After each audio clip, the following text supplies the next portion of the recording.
So were you kind of surprised that Pakistan chose to kind of bench a youngster in Muniba Ali in the final ODI, because she's someone who in fact worked on her six hitting power, as Mark Coles had returned back before the T20 World Cup. So here's a batter who's kind of trying to be aggressive, trying to attack. I know she doesn't have the weight of runs to force her issue, but were you surprised that Muniba Ali being left out, and do you see her play the first T20I? Yeah, I was a little bit surprised, especially because she's also a left-hander as well. So now, as much as Shamlin Ismail bowled really well to her in that first one-day international when she came around the wicket, and she worked out a really good line to her, I think it still gives you something special at the top of your order when you have the left-hand, right-hand combination.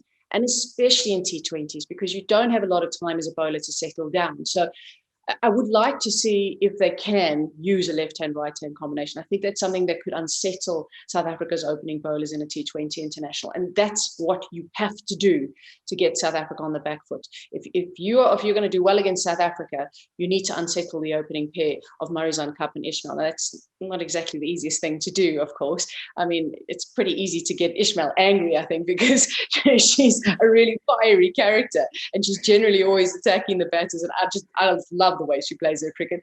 Marizanne Kapp also, I suppose, she never really smiles either. We never really see her that happy, but they are such intense characters within the game, and they are so brilliant at what they do. You've got to find ways to unsettle them. And if you're going to be successful against South Africa, I think a good way to start off with is the left-hand, right-hand combination. But then the question is, will she still give you the start that she wants? Unfortunately, it didn't work out for her in the first two one-day internationals. Nahida Khan, having a look at her and what she's done, it's hard I don't like to say it because she's such an experienced campaigner, but I do feel like it might be time to start moving on possibly. Or she has batted down the order before. Maybe you want to give solidity to the middle order, maybe drop her down a little bit and get your hitters up so they've got a chance to score some runs early on, maybe, possibly. Then at least if you do lose wickets, you've still got somebody who's experienced and someone who's solid maybe in that middle order. But I would like to see Muniba Ali getting another chance in the T20 internationals, because I just feel like that left-hand, right-hand combination is something that can really unsettle South Africa, and it's the tone you need to set in those first 6 overs of the T20s.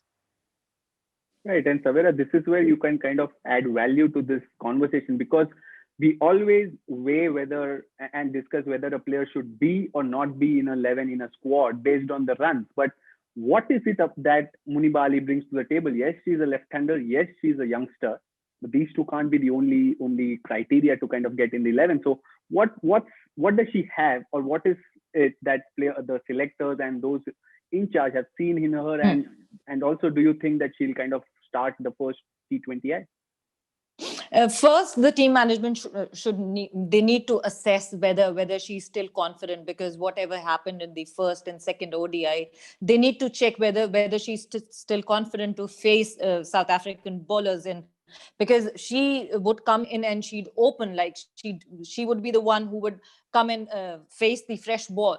So they need to assess whether she's confident right now to bat or not. If you would ask me, I'd say just don't take a chance with Muniba to open, but she can even play one down.